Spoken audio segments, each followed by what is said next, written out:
What's going on, everybody? We're going to give a few minutes for everybody to start flowing in here.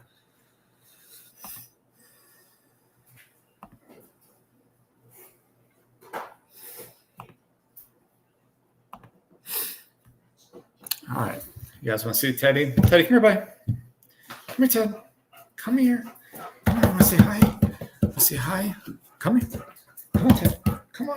Come on. Oh, there's Teddy. Somebody's eating some pizza in the background, and he's kind of distracted. Okay. All right. We'll give a few minutes here for people to start flowing in.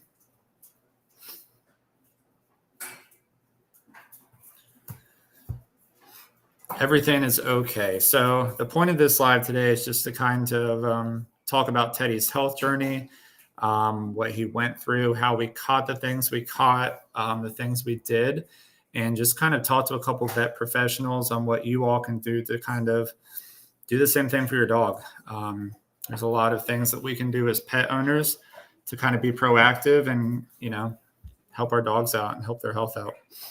So we'll get started here in about 60 seconds.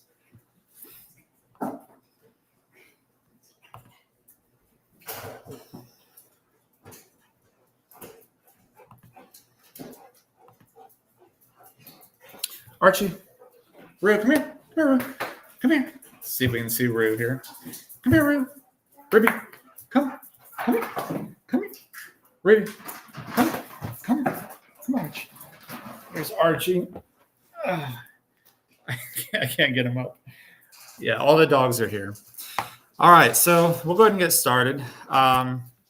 So as a lot of you know, about mid-June, early June, I'd always kind of had this plan that when Teddy hit 6 and he started getting older, I wanted to start to do more health screenings, kind of do some more above and beyond health things, not only because Teddy's important to the world, but he's important to me too. And he's gotten me through so much and been so much for me. So I wanted to start to go above and beyond with him and his health.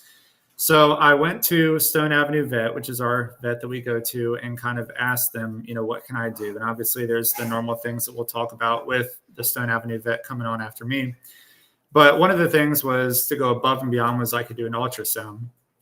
I decided to do the ultrasound, and shout out to Dr. Aldridge, who was the guy who did the ultrasound. He came to the office and did an ultrasound, and he found a mass on Teddy's spleen. It was very small. We tried to do a needle biopsy on it, which was a needle aspirate, try to get some cells and send it off. And it came back that it was negative for cancer. But with doing more research and talking to Dr. Lee, who's another person I'm going to bring on here in a little bit, we found that some of the bad dog cancers from angiosarcoma and cancers like that usually don't show up with those tests. I mean, really the only way to test those is to actually send the mass off and have that tested. And it was on his spleen. We decided the best thing to do was to take out his spleen. I couldn't forgive myself if I left that mass on his spleen and it ruptured or it did turn out to be cancer and spread. So we decided to take out that spleen and we sent it off to Torgen. I'm going to talk to the CEO here in a little bit and have it tested. And it came back that it was negative for cancer, which is amazing. We were so happy. But I know that a lot of people don't have that result. And the problem with veterinary medicine and our pets and stuff is a lot of times we wait till something's visibly wrong with them and they're showing really heavy symptoms to get something done. And by that time, it's too late a lot of times. So I just want to help spread the word on things that we can do as pet owners to help care for our pets and to, get ahead of that and get ahead of something being very wrong before it's time to do something. So we're going to bring on Dr. Osment. She is a vet from Stone Avenue, which is the vet that we took Teddy to that ultimately kind of began that journey. So I'm going to bring her in and we'll get started with that. Hey there. Hi, everyone. How are y'all? Hey, can you hear me okay? Yeah, I can. Yep. Awesome. Okay. All right. Well, welcome to the party. Thank you. Thank you guys for having me. I'm so happy to be here. Yeah. So we'll just kind of go over, I came to you earlier this year and told you that I really kind of wanted to go above and beyond with Teddy's health, and just not only because he's an important dog to the world, but he obviously is my dog and important to me too. And you gave me some stuff, the kind of the basic stuff. And I said, okay, but what can I do to go above and beyond that? And we'll get to that in a minute. But as far as the basic stuff, if I'm a pet owner and I saw what Teddy went through finding the mass, and I see so many dogs, these masses and just these health issues, and it's just too late by the time we catch it, and vet medicine in different aspects is not affordable for everybody. It might not be affordable for somebody to get 3 ultrasounds a year done on their dog. Yep. So as far as just to start out, basic things that we can do as pet owners to kind of get our dog checked out, or just kind of, at the base level. I mean, what are some things that you recommend? Yeah. I mean, I think probably the biggest thing I recommend for families is, at a minimum, like, let us look at them every year. So bring them in and let us do an exam, and let me put my hands on them and feel if I find any masses, check for things, listen to their heart. There's so many dogs that come in that, have occult heart disease, that the owners don't know the dog has developed a heart murmur or things like that. So things that can change over the course of a year, especially as dogs age. So like me, just getting my hands on them. And then, we love having blood work because, sometimes we can catch trends early, even before, things actually go out of normal reference range. If we have serial blood work from year to year, then we can look and see if things are changing or trending in an elevated, fashion. And so I think those are simple things that we can do and build upon with more diagnostics, like what we did with you guys. So ultrasounds and x-rays. And I have some clients that do echoes on their dog every year. So they're checking their hearts. And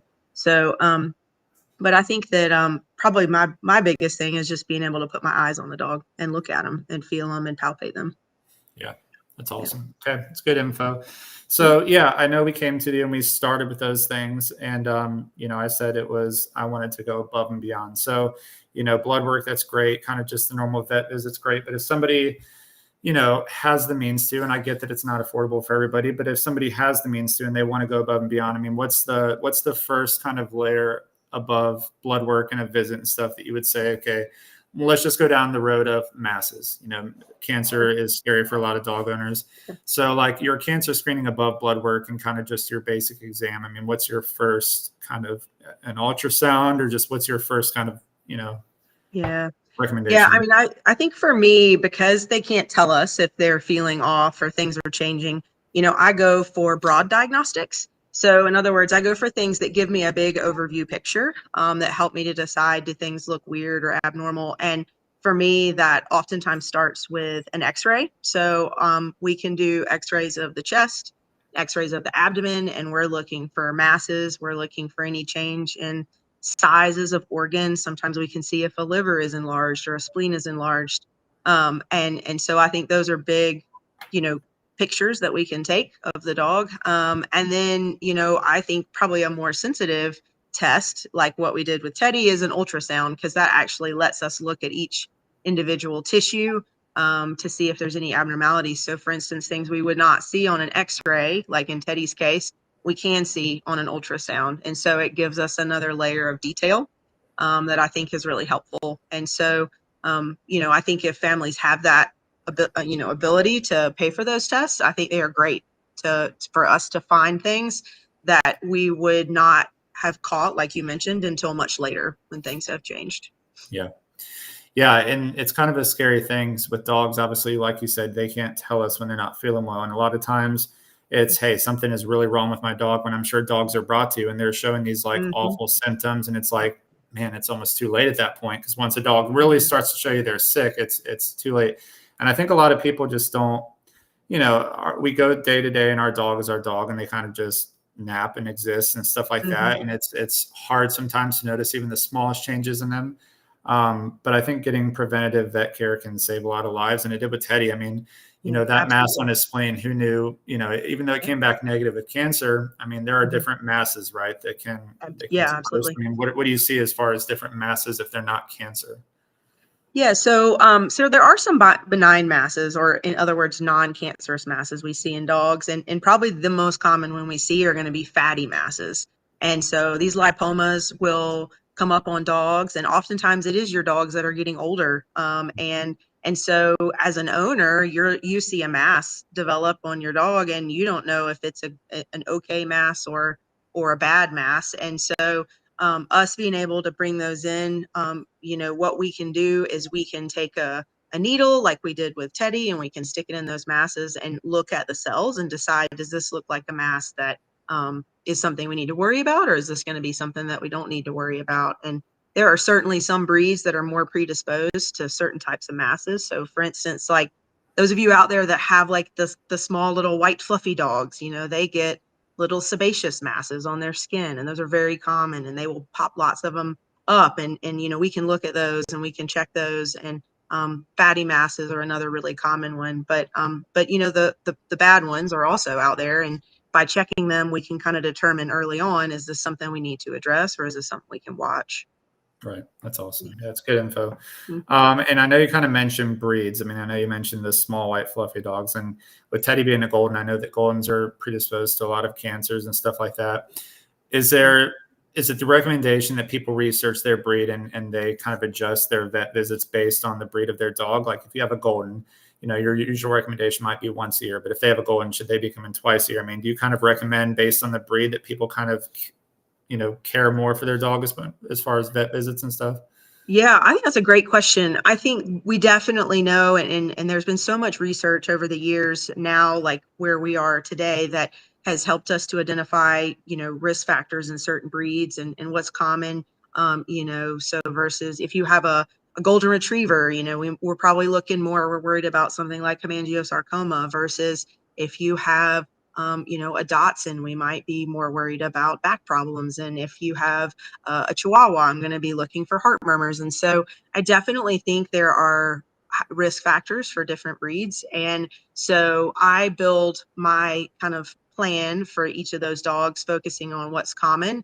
And certainly you've got options. Like what's amazing now, we have genetic testing. So you can take young dogs and something like the embark test. You can look to see if they carry genes for certain diseases that may creep up later in life. For instance, for like a German Shepherd that might have neurologic disease that might come up later in life. And so I think we have a lot of opportunity now to do some of these testings, but also we know a lot about these dogs, and we can evaluate them for certain things that are high risk in their particular breed. Okay, that's awesome. Teddy wanted to say hi. He ran over here. So a lot of people are asking where Teddy is. So there's Teddy. He's Hey, ready Teddy. to take a nap. Yeah, he's ready to take a nap. He's heading back over to the couch. Yeah. That's great info, though. Thank you. Yeah, I know with Goldens, it's always something that I worry about with cancer. And when Teddy had his episode and what we went through, there was so many people that I met that Goldens younger, 3, 4, 5, 6 years old, getting cancer, passing away. Have you seen a trend of like younger dogs getting cancer lately? Or has it just always kind of been just how it is, especially with that breed? Or have you seen more of a trend? So, I mean, I think that over the course of my career, I've been practicing for 15 years. And I think one of the things, probably the trend that I've seen, is that we are better at diagnosing things. I think owners are more knowledgeable. We are catching things probably sooner, because a lot of owners are very motivated, like you were, to come in and have their dogs checked and have things looked for.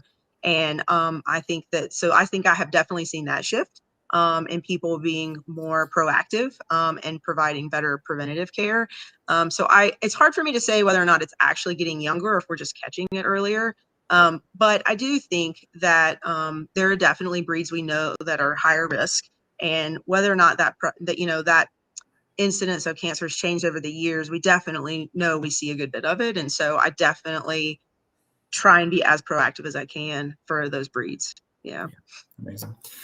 Awesome. No, it's a lot of good info. I'm just going to address a couple questions. I've seen a lot of questions about pet insurance. So when Teddy had all of his episode, he had the spleen removal surgery. We had pet insurance through Progressive, and it covered a large part of this stuff, which was amazing and helpful. And I know this may be more of like a billing department. I know you're the top level stuff, but is pet insurance helpful when it comes to different things with ultrasounds or anything like that? Does pet insurance cover any of that, or is it kind of more your major stuff? Yeah, I think it depends on the policy. And what we're seeing is there's a lot more carriers that are moving into the pet market. 10 years ago when this became more popular, there were probably only a couple of them out there. I think that now there's a lot more options. There's a lot more types of plans that you can get into. And I've seen some that provide coverage for routine care and some that only provide coverage if you have like a diagnosed problem. And Yeah. so, depending on what type of plan you have, they may or may not cover routine preventative care. They may only provide, sick coverage, or if we find something wrong with your dog. But either way, there's no question the cost of vet care recently is going up. And I think that's a problem and a challenge that all of us across the country are grappling with, of how to provide affordable access to care to people and make it where they can do these tests and can take the best care of their pet that they want to. And so I think having insurance is definitely something that we promote, because you never know when something's going to happen and you never know when you're going to need it. And I do think that having that ability to do the tests and to do the surgery and have that covered and have that option um, is a real stress relief when you get bad news and you need Yeah. that care. Yeah. Yeah. The spleen surgery was not cheap, and it was nice that. So that's great info. Do you have anything that you want to say? Anything that you think is important that people know? Anything that I haven't covered that you want people to know? Um, Yeah. anything? I mean, I'm just so grateful that we have this conversation, right? Because I think that where we're at in veterinary medicine right now is we have, a lot of people that really love their pets like their family. These are, not just dogs or cats. These are family members and are tied to us very intimately. And so being able to spread the message about all the options that people have to provide the best care for their pets. And, we talked about this earlier before we came on, but, I was taught in vet school that you miss more from not looking than not knowing. And so having the opportunity to just look and see if there's changes, and, because they can't tell us if they are feeling poorly or if things have changed, like, it does help us to kind of go on a bit of a hunt. And so for those out there that have worries, I would encourage them to talk to their vet and see what they can do to kind of provide as much early screening and monitoring of their animals, because I really do think it makes a difference and we catch things. And I do think that pets are living longer and they are healthier at this time than they ever have been. So it's good stuff. Yeah, it was incredible when Teddy had his surgery and we found his mass, and I kind of came out about that. We had the decision to kind of deal with that privately or to bring in the world on that. 20 million views a Yeah, day and just millions of people watching us. It's a yeah, blessing, but it can also be stressful, when you're going through something like that. So we absolutely. chose to kind of Yeah, bring people into that journey because we wanted to educate people on proactive. I think about sometimes where another 3 or 4 months that mass. Masses can, from yeah, what I research, can burst on all different sizes. It just depends on kind of the anatomy of the mass, and to think that who knows, a couple months more with that mass in the spleen and it ruptured. Then you're in trouble. Like then it's kind of yeah, a toss up, and so I couldn't believe the amount of people that messaged me and said the same yeah, thing happened to my gold and we didn't catch it. It ruptured, yeah, that mass ruptured and yeah, he didn't make it. It was just yeah, probably hundreds, if not thousands of messages saying that. It was just insane. And yeah, I was grateful, for you that you kind of recommended the ultrasound, and Dr. Aldridge, shout out again to Dr. yeah, Aldridge. He was great. yeah, And yeah, it very well could have saved Teddy's life. So it's awesome. And I yeah, just want to stress to people that if you haven't had your dog to the vet in a while, and you have the means to do it, just go get a checkup. It could be mhm, something so simple that could throw up a warning flag and lead to something bigger, yeah, and just you could save your dog's life too. yeah, So absolutely. yeah, it's great. So all Yeah. right, well, so Dr. Osmond is Stone Ave Vet in Greenville, South Carolina. She's great. Her staff is great. They took care of Teddy, Thank Rue, you. and Archie. They still do. Thank you. And thank you for everything. And do you have any closing You're welcome. statements? Are you good to go? Yeah, no, just thank you for having me. And, I think you guys are just doing an amazing job at spreading a beautiful message to the world. And I know can be a heavy burden to carry at times because it does create some stress and some worry. And kudos to you guys for just putting out some good things into the world and also using what has been, a stressful experience to spread some more good. So I am intensely and supremely grateful for you guys. And we love being able to be here and support you and support your message. And just thank you so much for all you're doing. We appreciate you. Awesome. It's our pleasure. And thank you again. So, all right. Well, great. Well, thank you for joining us. I'm going to bring on Dr. Lee. Dr. Lee is the oncologist that we actually saw with Teddy and kind of got us started on that journey. So thank you. I'll bring in Dr. Lee and we'll talk to you later. All right. All right. How are you? Hey. I'm doing good. I'm happy to be a part of this. Awesome. Awesome. Yeah, I can hear you. Great. All right. Well, great watching. We kind of talked about the basic, veterinary stuff, getting your dog checked out, the basic checkup. So I kind of wanted to bring you in because now it's like, let's just kind of play the scenario. Okay, we found something on our dog, kind of cancer, some kind of could be cancer. So a dog is recommended to a vet from you. What's that process kind of look like? When Teddy got recommended to you. Yeah, and we can kind of talk about. Yeah, we can kind of talk about Teddy specifically too. Like Teddy had that spot on his spleen, and so he ended up coming to see me for further evaluation. Yeah. And in general, I see our veterinary oncologists see dogs only on referral from a general practitioner. So they find something that's worrisome, a mass, or they have a biopsy, and it confirms something cancerous, and then they come to see me. And we have the ability to do advanced diagnostics and kind of more aggressive treatments than can be done in a general practitioner's office. And so Teddy was a confusing case, and we kind of had a discussion that he had a very small spot on his spleen, and it didn't really have aggressive features to it. And we talked about, doing more advanced tests, like there's blood tests that you can do for cancer. They're not that accurate right now. So we decided to not do that because a positive or a negative wouldn't necessarily have changed our opinion. We talked about doing something like a CT scan, which is more advanced imaging and lets us see the whole body in detail. But we decided against doing that because, again, it wouldn't tell us if that cancer is benign or not. We really needed a biopsy from the spleen, and the spleen is really hard to biopsy. And the biggest thing that pushed us to remove his spleen was his breed. He's a golden retriever. And there was a recent study that showed about 5 to 10% lifetime risk for golden retrievers to get hemangiosarcoma of the spleen. So a really high risk for them. It's actually probably the number one cause of golden retrievers passing is that cancer.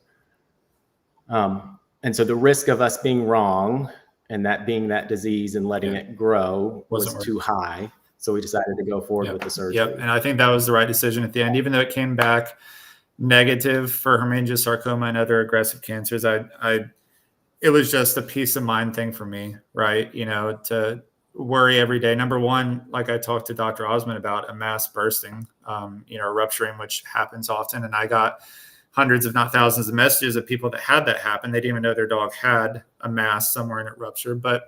And I know that we talked about the spleen is very vascular and it's just something you just can't take a biopsy of a mass. But are there other places, obviously the spleen is one thing and the heart is probably another thing that's probably difficult, but are there other places in the body that you can take a physical biopsy for a mass, or is it kind of the same deal with the spleen? It really depends. Like, skin masses are the ones we obviously get samples from the easiest without having to go and remove them.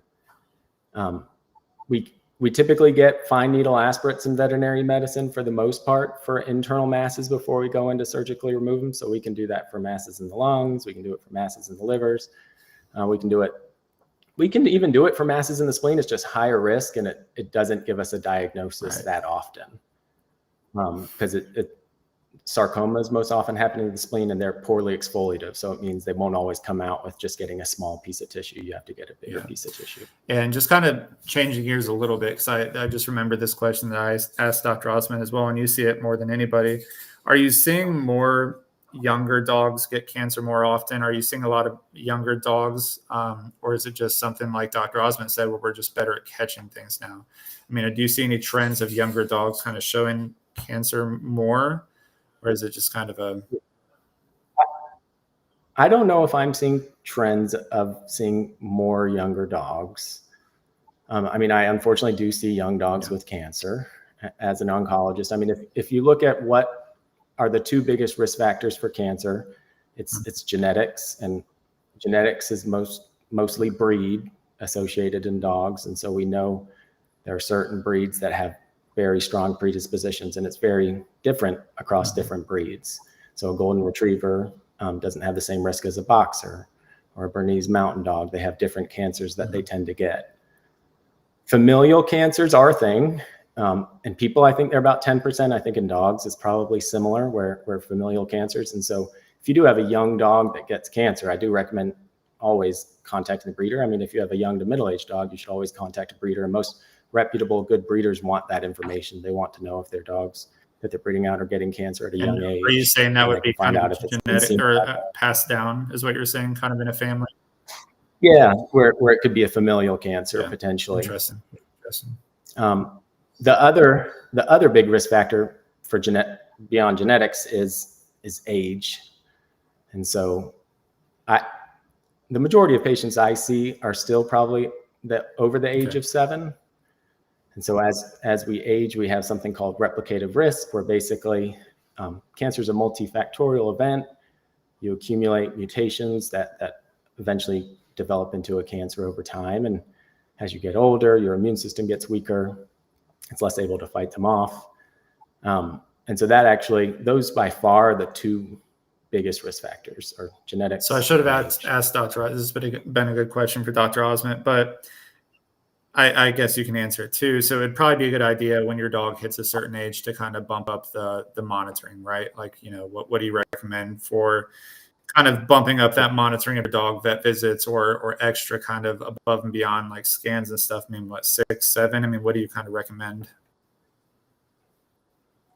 Yeah, it's hard because there's not really good data about it. Actually, screening for cancer is pretty complicated. It's a tough thing to do. Yeah.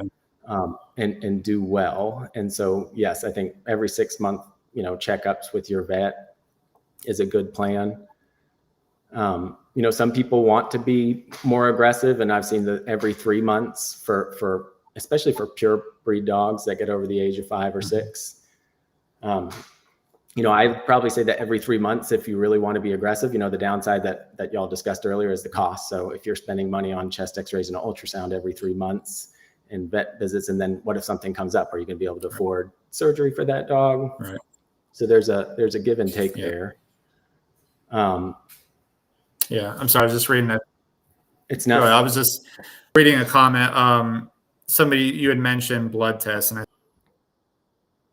see a lot of comments about the stuff like that. Do you guys use that at your place? So I don't actually. That's done more so in the general practitioner's office, where they'll run that. Like most dogs that have come to see me already have a diagnosis or a strong suspicion. The new Q test is an IDEX test that's available. There's, in an ideal world, for us to have a cancer screening test, we would want it to be extremely accurate, and we wouldn't want it to have false negatives, meaning it comes back negative, but the dog actually has cancer, or false positives, meaning it comes back positive, but the dog doesn't have cancer, because you have harm in both those situations. With the false negative, you get a false sense of relief and they actually still have cancer. With a false positive, you go through all the stress. I mean, you went through the stress with Teddy of thinking he potentially has cancer, and, go and do all these tests and do biopsies and all of these things like that. And so, the current tests do have false negatives and false positives still. And so when you get a positive on something like that, you still have, it's not a diagnosis. We don't get a diagnosis until we really find it and get a biopsy from it. Good info.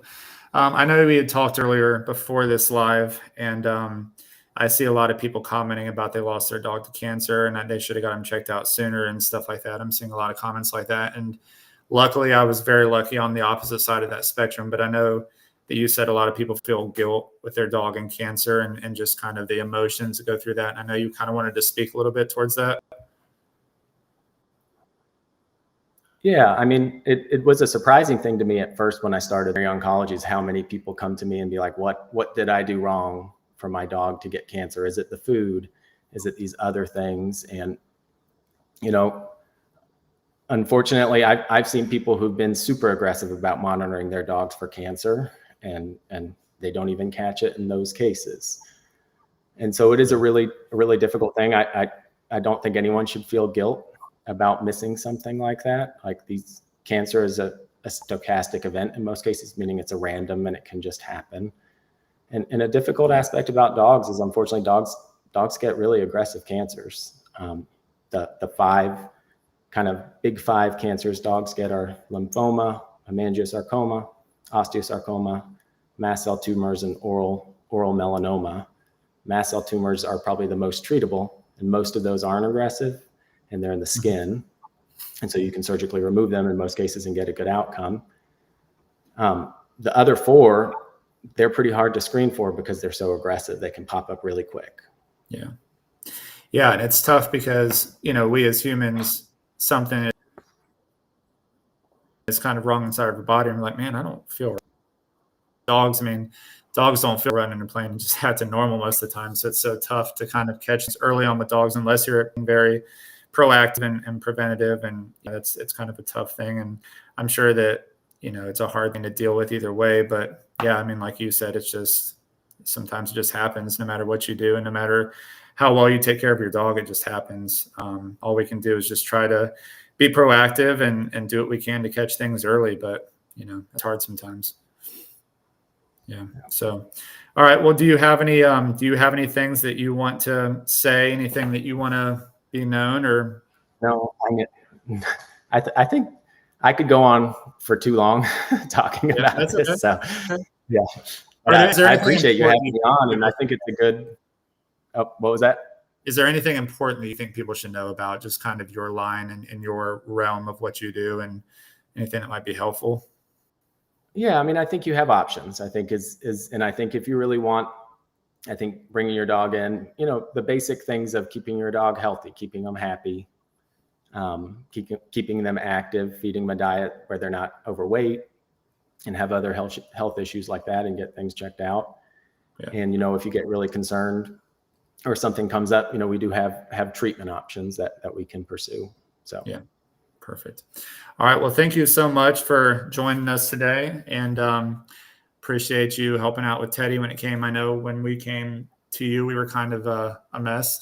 We didn't know if Teddy had cancer or not. We were scared. And the funny thing is, I remember we came to you the first time, you really didn't know Teddy. And we're just kind of like, why is this, who's this dog and stuff? And it's kind of crazy, the full circle or the 180 that we've came from. And he's doing great now, and we appreciate you guys and everything you guys did to help him out and get him through that season. So thank you for answering our questions. I remember I had a notebook and was just like asking you question after question after question, and you answered everyone, and the whole staff there was great. So thanks again, and appreciate you coming on today. Yeah, thanks again for having me. Glad Teddy's doing well.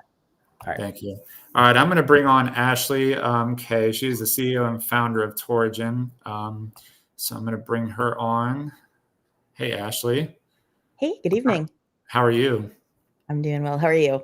Good. All right. So everybody, Teddy had his spleen removal surgery. And at that point, it was time to get the mass tested. And there were options on to send off the spleen. And Dr. Lee, who I just previously talked to, came and said the CEO for Torigen is coming down to take Teddy's spleen personally back up north. And within a couple hours, you were in the waiting room. We met you, and you took Teddy's little spleen in a little cardboard box, a little packed box, and took it back. So I've kind of talked with Dr. Osmond about just the preventative stuff, the proactive stuff that we can do. Dr. Lee kind of touched on the cancers, just the science behind it, just kind of different things. So let's just say our dog, there is a mass in hand now, and it comes to you in your company. Kind of walk me through that process of what happens at that point. Yeah, definitely. Well, I'm a startup founder and CEO, so it's amazing in order to be here. But we've really assembled just a group of veterinary oncologists, veterinary professionals, and then also cancer researchers in order to try and push the needle forward because there's so much that's going on to treat humans with targeted therapies and immunotherapies that we need to be able to bring that to the veterinary market. So what we have at Torigen is we have a specialty diagnostic services that is specifically for cancer and masses. So if we have a tumor that gets surgically removed, like we need to figure out what's going on. Typically inside of the veterinarian's office, like your local vet, they're going to do, Dr. Osment mentioned a fine needle aspirate. So a fine needle aspirate or an FNA is poking it very lightly with a needle and looking at those cells in a slide. And I always think of an FNA as like if you had a tree that went through the wood chipper, you're looking at all of the different chips of the wood and you're saying like, I think that looks like it could be an oak tree, or I think that this looks like it could be cancer, but we're just not sure exactly what type it is. So the next step is like looking at the rings of the tree. So that's really where surgery comes into play, and then figuring out exactly what's going on. Pathology is able to look at, okay, let's take those rings, let's figure out exactly what's going on, how aggressive is it, and what are we going to do about it.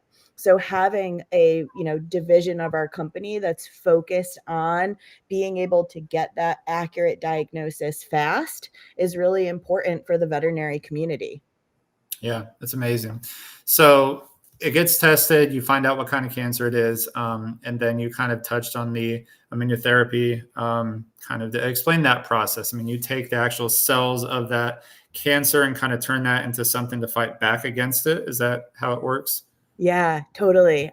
Just kind of going back a little bit, so I started the company right from my grad student research at the University of Notre Dame, where at Notre Dame, we were focused on using this personalized cancer immunotherapy to potentially help humans with prostate cancer, breast cancer, ovarian cancer, more of those hormone-driven cancers, where you take the patient's own tumor cell and you utilize that tumor cell as the backbone for the creation of an immunotherapy that's provided back in order to stimulate the immune system against cancer.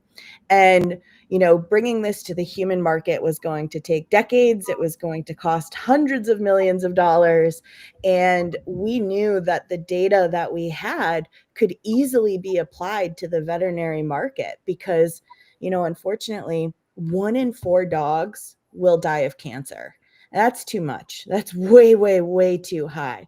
We need to be able to have affordable and accessible therapies in veterinary medicine. And that's really been the mantra that I've lived by. How can we take our immunotherapy and be able to provide it inside of every vet clinic, hopefully globally, and be able to have it be at an affordable price range? So after we get that diagnosis back, if it is a cancer that has a high likelihood of coming back, then we can work with veterinarians all across the United States currently in order to be able to work with them to create that personalized immunotherapy that leverages the patient's own tumor cell in order to have the body finally recognize, whoa, this tumor cell shouldn't be here. That doesn't look like myself. We need to train the immune system in order to fight it. That's neat. I just wanted to take a second here. I have a lot of comments of Teddy has cancer. I hope Teddy's okay. Teddy is fine, guys. This is just an informative kind of just things we can do to be proactive with our dog's health. And then just worst case scenario, if something happens, just kind of an education on how to tackle that situation with the best things you can do. So Teddy is fine. Sorry, I just saw a lot of comments of people, asking about Teddy. He is fine. Teddy is recovered. He's back to his old self. He's sleeping on the couch right now, so he's good. But sorry, I just had to take a little sidetrack there. But that's amazing. Yeah, I mean, we went down so many roads of research on what if it's this cancer, what if it's this cancer, what if it's this cancer. So, when you came across, we kind of researched everything, and it's just amazing kind of what you're doing and the kind of immunotherapy, treatments and everything. But with the fine needle aspirate, I know you kind of mentioned that. When we did it, we noticed, or we found it, it's not always it's accurate on certain types, but it doesn't always catch other types of cancer. And I know those are your bad cancers from angiosarcoma and stuff like that. Is the treatment pretty aggressive with all types of cancer? Is it just the bad cancers are still kind of the ones that are kind of tough to tackle and it's more effective on other? Or are you kind of seeing success all across the board? Yeah, totally. I mean, when we're looking at like the data that we accumulate at Torigen, we have really strong data for patients with metastatic hemangiosarcoma. So that's when you have the tumor in the spleen and it's already metastasized. That's unfortunately a really grave diagnosis. And luckily, Teddy has none of that. Teddy's mass on his spleen came back completely benign, meaning that there was no sign of that tumor being able to spread elsewhere, no sign of that aggressive hemangiosarcoma. But hemangiosarcoma is one of the scariest cancers that we see in vet med. It's a tumor that evolves in the blood vessels. So it can affect the spleen primarily. It also can affect the heart, and it could be even cutaneous, affecting certain parts of the skin too. When hemangiosarcoma is a diagnosis on the table, that leads everybody to stop and pause and say, what do we need to do in order to help this pet? So from Dr. Osment, the GP, Dr. Lee, the veterinary oncologist, and then us, a company that provides an innovative therapy for hemangiosarcoma, we can all get together and be part of your pet's care team in order to say, okay, what's going to be best? So immunotherapy is one pillar. I think I always describe there's 4 pillars: surgery, chemotherapy, radiation therapy, and immunotherapy. So surgery is number 1. Then, okay, chemo is going to be a heavy hitter. We are going to go, and chemo is not targeted, right? In most cases, chemo is going to affect everything. And it's going to kind of be like, a series of like little, ways to disintegrate, hopefully rapidly dividing cells. And for a tumor like hemangiosarcoma, the more things that could be added on, the better. So radiation is maybe for cutaneous hemangiosarcomas could be an option. And then immunotherapy, can we stimulate the immune system in order to finally protect the body and be able to recognize hey, we're going to kill these cells if we find them. We're not going to allow them to grow. That could be paired really, really nicely with chemotherapy. So multimodal approaches can be considered depending on how aggressive the cancer is. It's awesome. And I don't know if you have this info off the top of your head, but it just kind of is interesting to me. I know you get a lot of samples, spleens, masses, different things. What percentage roughly is cancer versus non-cancer? I mean, if you don't have the exact, I mean, is it pretty high amount, or is it kind of half? I mean, what is it? It's about half. So about 50% are benign, and then about another 50% can be hemangiosarcoma. So if it's benign, like a splenectomy, now you have no chance for that mass to rupture, because even a benign mass in the spleen can rupture. And Jonathan, that's what you were talking about. Many people messaged you to say it wasn't cancer, but it still ruptured. Unfortunately, that can still happen. For hemangiosarcoma, though, so if it is on that other 50% of the line, not only can it rupture, but it also could spread too. And that's when we're dealing with a really aggressive case. Is there any chance with a bad cancer like hemangiosarcoma or any of the other bad cancers that let's just say Teddy's spleen came in and had that very small mass on it and it was hemangiosarcoma, we caught it super early, and is there any chance that it can be contained to that single thing, or is it once you get something like hemangiosarcoma, it's most likely spread, or can you catch it early enough to where you caught it? I think the earlier that we can catch it, the better chance that, we can look at what combination of therapies can be provided in order to really be able to help push that needle of survival. So, just like in humans, the earlier that we find something, the better the patient is going to be able to potentially do. And, that's the same for, even an aggressive cancer like hemangiosarcoma.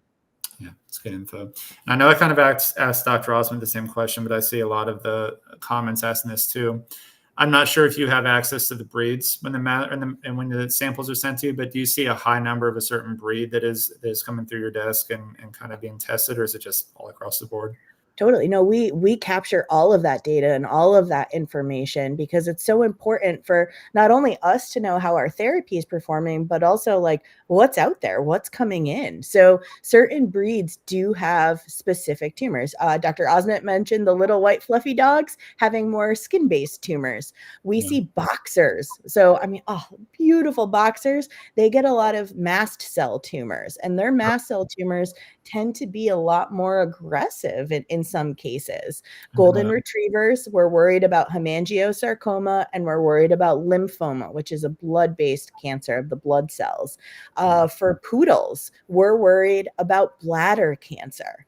But I think, because pet owners are being so much more vigilant on being able to look at what's going on and bring their animal to the veterinarian, that allows for more startup companies like myself in order to be able to provide more therapies because owners are looking for it. There's an amazing company that's doing a urine test to test for bladder cancer.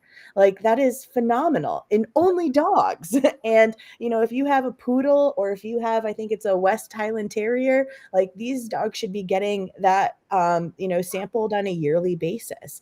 There's other companies that are working on essentially taking exactly what's done on the human side with monoclonal antibodies. That's a really highly specific way of using an immunotherapy to target certain tumors. We're bringing advanced therapies to veterinary care for the first time.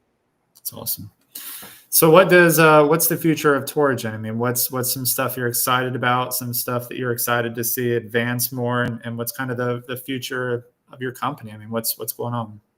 Yeah, I mean, I love what I do every single day. Like, I work with veterinarians across the country, soon to be across the world. Our diagnostic division has been growing really well, and it's a lot of it because by saving their tumor with Torigen, we're at least keeping the option for immunotherapy on the table. So we work with veterinary clinics across the country, and owners are usually the ones that say, "Hey, I want to send my tumor sample into Torigen." So by them sending that sample into us, what we're going to do is take a portion of those cells and retain them, take the rest, get you the diagnosis that you need. And if it does come back as cancer, then we're able to take those cells and use it for immunotherapy. So I really see the future as looking, globally, looking to Europe, Australia, New Zealand, other Asian countries as well, and be able to just be a leader in the space and be able to provide more therapeutics after a pet's diagnosed. But again, back to my ethos, if it's not affordable, if it's not accessible by every veterinarian, then it's really going to be hard to take off. So, for us, it's all about being able to ensure that, that stands true. These therapies have to be affordable, and it has to be done by every veterinarian. And that's what we do at Torigen. It's awesome. And yeah, I mean, I can never thank you enough for, coming down and getting Teddy's spleen in the mass and going through TSA with a spleen in a box, And I will never forget that. Going through TSA with the spleen. Interesting looks. But okay, in closing, is there anything that you want the people to know? Anything that you think that we missed? Anything that's important that you want people to know? I think, feel free to follow us on our Instagram. It's at Torigen Pets. But more importantly, most of the people that are following along are pet owners, pet lovers, but then so aren't your family and friends. So if they see a mass that, potentially could be cancer, bless you, that potentially could be cancer, hey, look into other options, look into sending a tumor sample into a lab like ours so that we can hold it. And in the case that it does come back as something we need to worry about, we have options on the table. Beautiful. Thank you so much. Thank you again. Thank you for joining us today, giving us your wisdom. And hopefully it's exciting that there's more advancements coming in that kind of sector. So Definitely. All right. Well, thank you so much. I'm going to bring Teddy, but I'll let you go, and we'll talk to you later. Perfect. Thank you. All right. Bye-bye. Excuse me. Everybody. Okay. Well, thank you, everybody, for tuning in. Everybody wants to see Teddy, so here's Teddy. Teddy is good. He's healthy. We had a little scare there back in June, July, but he's come through the other side pretty good. He's back to his old self now. The incision is healed up. His energy is back, so good to go. Thank you all for coming. Thank you all for following along, and hopefully we answered some questions you all had. But yeah, thanks for following. We'll talk to you later.